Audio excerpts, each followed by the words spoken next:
Hello everyone, hello my dear students. I hope आपकी तैयारी बहुत अच्छी चल रही होगी। मेहनत करो क्लास 10th के बच्चों, मेहनत करो, जरूर आप सफल होंगे। ठीक है, प्रैक्टिस करो, मोर एंड मोर क्वेश्चंस की प्रैक्टिस करो, ज़्यादा बेटर आपका रिजल्ट आएगा। ठीक है, आपको एक आइडिया मिल जाएगा PYQ से, इसलिए मैं PYQ आंसर्स क्वेश्चंस आपको करा रही हूँ। ठीक है, तो आइडिया लो, प्रैक्टिस करो, लिख लिख कर आंसर राइटिंग की प्रैक्टिस करो। बहुत कम समय है अब, फिर भी कर लोगे आप। ठीक है, चलो पढ़ते हैं। तो अब हम पढ़ने वाले हैं हमारे नेक्स्ट क्वेश्चन, जो कि हमारे मनी से है। ठीक है, so why the deposits in the bank are called demand deposit. ठीक है, अब ये बताओ जी, जो डिपॉजिट हमारे बैंक में है उन्हें हम डिमांड डिपॉजिट क्यों कहते हैं? What are the benefits of deposit with bank? इसके बेनिफिट्स क्या हैं? Next question is what are demand deposit? Demand deposit बताओ कि क्या कहते हैं? How is money safe in the bank? Explain करो कि मनी बैंक में सेफ क्यों है। तो ये 2013 में आया है और ये भी क्वेश्चन आया 2018 अप्रॉक्स शायद।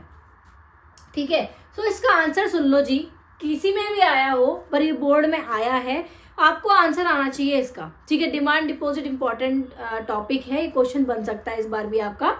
सो बेसिकली बेटा, डिमांड डिपॉजिट जो होता है ना, डिपॉजिट वो डिपॉजिट होता है जो कि आप अपना पैसा अपने बैंक में जमा करते हैं। ठीक है, जो आपका जमा हुआ पैसा मींस जो आपका बैंक के अंदर पैसा रखा हुआ है उसको हम डिमांड डिपॉजिट कहते हैं। डिमांड डिपॉजिट कैसे कहते हैं? जो आपका पैसा बैंक के अंदर रखा गया है, रखा हुआ है आपने, उसे आप जब चाहो तब निकाल सकते हो, that is called demand deposit. ठीक है, कि अपनी डिमांड पे आप कभी भी अपनी डिपॉजिट को निकाल सकते हैं। चलो पढ़ते हैं। Depositors are those who open an account and deposit money in the bank. ठीक है, डिपॉजिटर्स कौन होते हैं बेटा? डिपॉजिटर वो होते हैं जो बैंक में अपना खाता खुलवाते हैं, अकाउंट खोलते हैं और फिर जो अपनी डिपॉजिट है, वो जो उनका पैसा है वो बैंक में जमा कर देते हैं। ठीक है, they can withdraw their money. Yes, जैसे कि मैंने आपको बताया कि जब उनका मन चाहे वो अपना पैसे को निकाल सकते हैं। ठीक है, ऐसी कोई बाउंडेशन नहीं है कि आप इतने समय तक पैसा निकाल सकते हो या इतने समय तक नहीं। नहीं जी, जब आप मन चाहेगा तब आप पैसा अपना निकाल सकते हो जब आपकी जरूरत होगी। ठीक है, demand deposit are accepted as a means of payment because the depositor get the facility of cheque against it which is use to settle transaction without the use of money. देखो, डिमांड डिपॉजिट एक आपको payment की mode भी accept करता है। कैसे? कि आपकी जो पैसा जमा हुआ है, आप चेक देकर उसको, अगर किसी की पेमेंट करनी है आपको तो चेक के थ्रू कर सकते हो। और आजकल तो बेटा नेट बैंकिंग आ गया है। ठीक है, आप घर बैठे बैठे अपने फ़ोन से आप पेमेंट कर सकते हो। आपको ऐसा नहीं है कि पैसा निकाल के लाओगे फिर अपनी जिसको पेमेंट देनी है वो करोगे, नहीं। आपका पैसा वहीं रखा है, वहीं से आप बैंक को इंस्ट्रक्शन कर दो। ठीक है, कि मेरे को ये उसके नाम का चेक लिख के दे दो या फिर अपनी नेट बैंकिंग कर दो। ठीक है, अजी बेनिफिट्स बताओ। आप क्वेश्चन पूछा ना बेनिफिट्स क्या है, बेनिफिट्स बताओ, बेनिफिट्स क्या क्या है? People have extra cash with them. Those having extra cash open a bank account in their name and deposit the surplus money. ठीक है, देयर। अब देखो, लोगों के पास ना, कुछ लोग ऐसे हैं जिनके पास बहुत ज़्यादा पैसा है, कैश रखे रहते हैं 1-1, 2-2, 4-4, 5-5 करोड़ घर में। तो वो तो सेफ नहीं है। आज के टाइम में चोरियां भी कितनी होती हैं। तो बेटा इसलिए बैंक में रखना सेफ होता है। तो वो जो उनका सरप्लस मनी है, जो एक्स्ट्रा मनी है, उनका प्रॉफिट है या कुछ भी आप कह लो, वो बैंक में जमा करते हैं। ठीक है, बैंक में जमा करना ही सेफ है, क्योंकि घर पे, ऑफिस में ये इतना कैश रखना सेफ नहीं है। इसलिए सभी लोग, अधिकतर लोग बैंक में रखते हैं। आपने देखा भी होगा, बहुत सारे केस आपने सुने होंगे कि हाँ जी, दुकान पे रखा हुआ कैश चोरी हो गया, घर पे रखा था कैश, इतना कैश चोरी हो गया। बिल्कुल भी सेफ नहीं है घर पे कैश रखना। इसलिए लोग डिमांड डिपॉजिट करते हैं, बैंक अकाउंट खुलवाते हैं डिमांड डिपॉजिट के लिए, क्योंकि जब उनकी इच्छा होगी, जब उनकी ज़रूरत होगी तब वो अपने कैश को ले लेंगे। ठीक है, इसलिए उनके सरप्लस मनी कहाँ डिपॉजिट होती है? बैंक में। Their money is save with the bank. Yes, obviously वो सिक्योरिटी भी देते हैं अपना पैसा जमा करने के लिए। ठीक है, साल का कुछ अमाउंट होता है, तो वहाँ पर जो है पैसा बेटा सेफ है, वहाँ से तुम्हारा कोई नहीं निकाल सकता। ठीक है, बहुत रेयर केस होते हैं कि बैंक चोरी हो गया, बैंक लूट लिया, बहुत पहले होता था ये। ठीक है, अब ऐसा बहुत कम चांसेस हो। ठीक है, घर के चांसेस तो ऑब्वियसली ज़्यादा है। They get some interest on the amount they have deposit. देखो कमाल की बात एक और सुनो, आप डिमांड डिपॉजिट कर रहे हो, आपने पैसा जमा कर रखा है, एक तो आपने पैसा जमा कर रखा है, ऊपर से आपको इंटरेस्ट भी मिलता है उस पैसे जमा करने का, ठीक है, तो फायदा है ना, घर पे पैसा रख के रखा क्या करोगे आप। तो डिमांड डिपॉजिट में बेटा आपको ये सारे पॉइंट जरूर लिखने हैं। डिमांड डिपॉजिट वो डिपॉजिट होती है जो हम बैंक में खाता खुलवा कर अपना पैसा बैंक के अंदर रखते हैं और जब हम चाहेंगे उस पैसे को निकाल लेंगे, ठीक है, दैट इज डिमांड डिपॉजिट। और डिमांड डिपॉजिट के बहुत सारे फायदे हैं। डिमांड डिपॉजिट करने से हमारा पैसा सेव है, हमें इंटरेस्ट मिलता है, ठीक है, तो ये बहुत सारी चीजें हैं, चेक फैसिलिटी है, तो ये बहुत सारे फायदे हैं हमारे बैंक डिपॉजिट के, ठीक है। आई होप आपको ये क्लियरली समझ में आ गया होगा।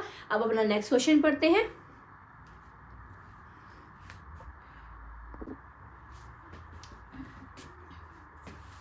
Our next question is mention any 3 points of distinction between formal sector loan and informal sector loan। 2010 में पूछा गया ये क्वेश्चन।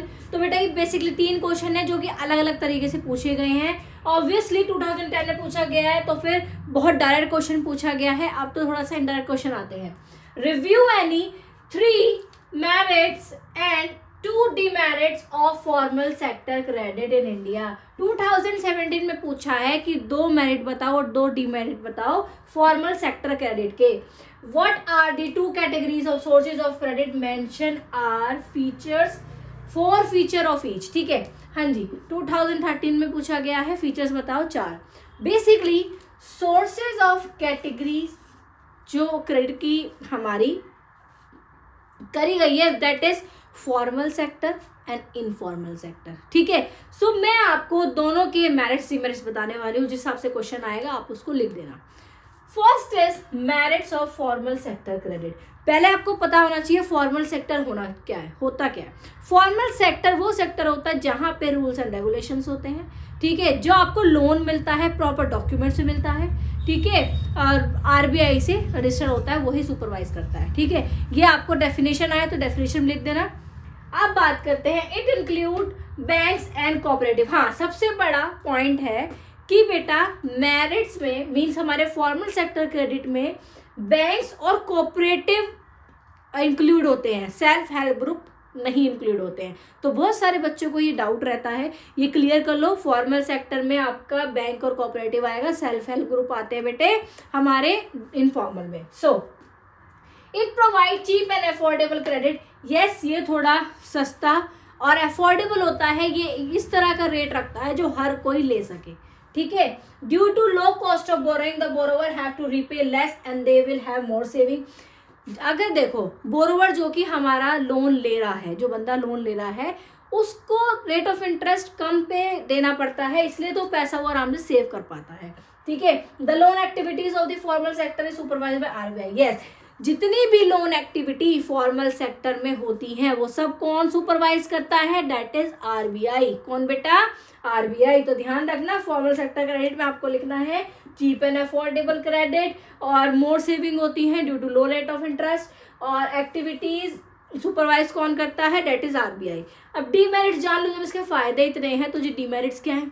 डीमेरिट्स है बेटे मोस्टली अर्बन पीपल के लोग, क्योंकि अर्बन पीपल के लोग जो पैसे वाले हैं वो इसको इस्तेमाल करते हैं। क्यों, क्योंकि फॉर्मल सेक्टर में बेटा कुछ चीज गिरवी रखना पड़ता है जिसको हम बोलते हैं कोलेट्रल, ठीक है। तो हर कोई तो गिरवी नहीं रख पाएगा, कोई जमीन के कागज रखने पड़ेंगे या फिर घर के कागज, कुछ भी रखना पड़ता है, एक सिक्योरिटी के रूप में बैंक को देना पड़ता है, तब आपको लोन मिलता है। तो मोस्टली अर्बन एरियाज के पीपल यूज करते हैं, रूरल एरियाज के पीपल यूज नहीं कर पाते, तो एक डिमेरिट हो गया क्योंकि कंडीशंस होती हैं, ठीक है। और सबसे बड़ी बात, सबसे बड़ा फीचर जो इसका फॉर्मल सेक्टर का है, फॉर्मल सेक्टर डिस्क्रिमिनेट नहीं करता कि भाई इसका रंग काला है, इसका गोरा है, ये कम पैसे वाला है, ज़्यादा पैसे वाला है। जिस बंदे ने जो भी रूल्स एंड रेगुलेशन अपना आपको क्रेडिट देने के लिए आपने फुलफिल कर दिए हैं उस बंदे को लोन मिल जाएगा, कोई डिस्क्रिमिनेशन नहीं है, ठीक है। ये भी पॉइंट आप लिख देना, इसमें रूल्स एंड रेगुलेशन फॉलो होते हैं, डिस्क्रिमिनेशन भी नहीं है फॉर्मल सेक्टर में।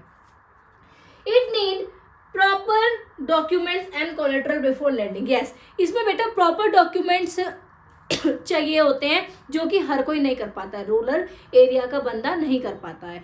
सो ये है हमारा मेरिट्स और डिमेरिट, इस तरह से लिख के आना, ठीक है। चलो अब मैं आपको बताती हूँ इनफॉर्मल सेक्टर के मेरिट डिमेरिट्स क्या है। तो अब मैं बताने वाली हूँ आपको इनफॉर्मल सेक्टर के बारे में, ठीक है। इनफॉर्मल सेक्टर, इसके मेरिट्स और डिमेरिट्स। अब देखो, जो इजी एक्सेसिबिलिटी है, मेरिट इसका ये है, फर्स्ट है इजी एक्सेसिबिलिटी, कि आपको मिल जाता है। बेसिकली इनफॉर्मल सेक्टर में वो आता है बेटे जो आपके फ्रेंड्स हैं या रिश्तेदार हैं या फिर हमारे क्या नाम है मनी लेंडर्स हैं, ये सब किस में आता है बेटे, इनफॉर्मल सेक्टर में। तो इसमें आपको इजी मिल जाता है। लेकिन इनफॉर्मल, अगर फॉर्मल सेक्टर की बात करो तो बहुत ज़्यादा टाइम कंज्यूमिंग, ये टाइम कंज्यूमिंग नहीं है। आप फिर से लोन मांगोगे, उसे देना होगा तो वो आपको दे देगा, ठीक है। नो कोलेट्रल रिक्वायर्ड, इसमें कोई कोलेट्रल नहीं रखते हैं, मतलब कोई गिरवी चीज नहीं रखवाते हैं। पर हाँ, बहुत से लोग होते हैं, मैंने भी देखा है कि हाँ लोन अगर आप आसपास के कोई आप जानकार होते हैं तो वो भी कहते हैं कि भाई कुछ गिरवी रख तब दूंगा। But most of the cases में नहीं होता है ऐसा, क्योंकि रिश्तेदारी का मामला होता है, ठीक है, या फिर दोस्ती यारी की बात होती है, तो वो गिरवी कुछ ही रखवाते, ये होता है। फ्लेक्सिबल टर्म्स मीन्स बेटा कि लिमिट, अगर देखो आपने अपने दोस्त से 3 महीने के लिए पैसे मांगे कि भाई 3 महीने के लिए तू मुझे पैसे दे दे, मैं 3 महीने बाद लौटा दूंगा। आपने 3 महीने नहीं लौटाए, आपको 1 महीना और एक्स्ट्रा लग गया, आपको 4 महीने में लौटाने पड़े वो पैसे, तो आपका दोस्त कह देगा कोई बात नहीं भाई, तू 4 महीने में दे दियो। तो ये आ जाती है बेटे, ट्रस्ट की बात आ जाती है, ठीक है। तो फ्लेक्सिबल टर्म्स है इसके अंदर, आसानी से लोन मिल जाता है आपको और कोलेट्रल नहीं है। तो अब जो इतना अच्छा ये है, तो इसके डिमेरिट्स क्या है भाई, demerits soon low. High rate of interest, जानकार वाले ही काटते हैं, ठीक है। मतलब हाई रेट ऑफ इंटरेस्ट होता है, अगर जानकार वाले, एक तरफ तो कह रहे हो आप जानकार हैं आपके, एक तरफ वो हाई रेट इंटरेस्ट आपसे चार्ज करते हैं कि भाई तेरे को पैसा चाहिए ना, इस रेट ऑफ इंटरेस्ट में ले ले मेरे से, ठीक है। तो ये होता है इसके अंदर। एक्सप्लॉयटेशन होता है, कई बार आप किसी से ऐसे जानकारी के थ्रू ऐसे लोन ले लेते हो, एक्सप्लॉयटेशन हो जाता है। क्यों? आपने अगर लोन नहीं चुकाया टाइम पे, तो वो घर पे मारपीट, तोड़फाड़, धमकियां देना, ये सब चीजें आने लग जाती है फिर इसके अंदर, ठीक है। क्योंकि कोई आपके पास तो उसके पास कोई प्रूफ नहीं है। लिमिटेड लोन साइज इसलिए कहा जा रहा है बेटा, क्योंकि आप अगर बैंक से लोगे तो आपकी टर्म्स एंड कंडीशन के अकॉर्डिंग आपको लोन मिल जाएगा जितना भी आप चाहते हो, ठीक है। अगर आपकी इतनी हैसियत है कि हाँ आप 2-4 करोड़ का लोन ले सकते हो तो आपको मिल जाएगा। बट क्या 2-4 करोड़ आपको रिश्तेदार कोई दे देगा? नहीं देगा बेटे, कोई नहीं देगा। थोड़ा बहुत लोन आपको चाहिए, मिल जाएगा, लेकिन लिमिटेड साइज है इसमें, ठीक है। ध्यान रखना, इजी, ये मैंने आपको बॉल्ड पॉइंट्स बता रही है, इनको बना के लिख देना, ठीक है। पॉइंट्स पे लिखना सीखो, पॉइंट्स मैंने बता रही है, इनको अंडरलाइन करके आना और इसके अंदर बना के लिख देना, ठीक है। पॉइंट समझा दिया है मैंने। इजी एक्सेसिबिलिटी मीन्स आसानी से लोन मिल जाता है, क्योंकि दोस्त या रिश्तेदारी की बात है। कोलेट्रल, कोई गिरवी चीज नहीं रखवाई जाती, बहुत रेयर केसेस में रखवाई जाती है। फ्लेक्सिबल टर्म्स होती हैं, ठीक है। अगर आप नहीं चुका पा रहे हो तो किसी और पॉइंट ऑफ टाइम पे आप कर दोगे। So high rate of interest charge किया जाता है, अपनों से ही high rate of interest charge किया जाता है। एक्सप्लॉयटेशन किया जाता है, जी अब आपने नहीं करा लोन सबमिट, लोन अपना रीपे नहीं किया तो क्या होएगा? मारपीट, मारधाड़, ये सब होएगा। लिमिटेड लोन साइज, लोन का साइज लिमिटेड होता है as compare to formal sector credit. I hope आपको समझ में आ गया। क्वेश्चन किसी भी तरह से घुमा के आए, ठीक है, किसी भी तरह से घुमा के आए, आपको बना के लिख देना है। पहले फोकस करना, ऐसा नहीं रीड करा फटाफट और इसका तो ये नहीं, बहुत बच्चे गलती करते हैं, आपको आते हुए भी नंबर कट जाएंगे। बेटा क्वेश्चन पे ध्यान देना, किस तरह से देखो, एक ही टॉपिक को अलग अलग तरह से पूछा हुआ है।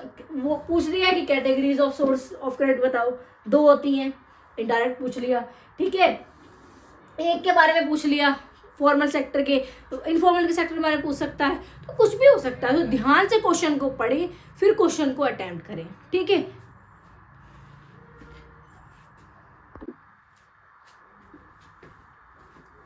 Next question is, which government body supervises the functioning of formal sources of loan in India?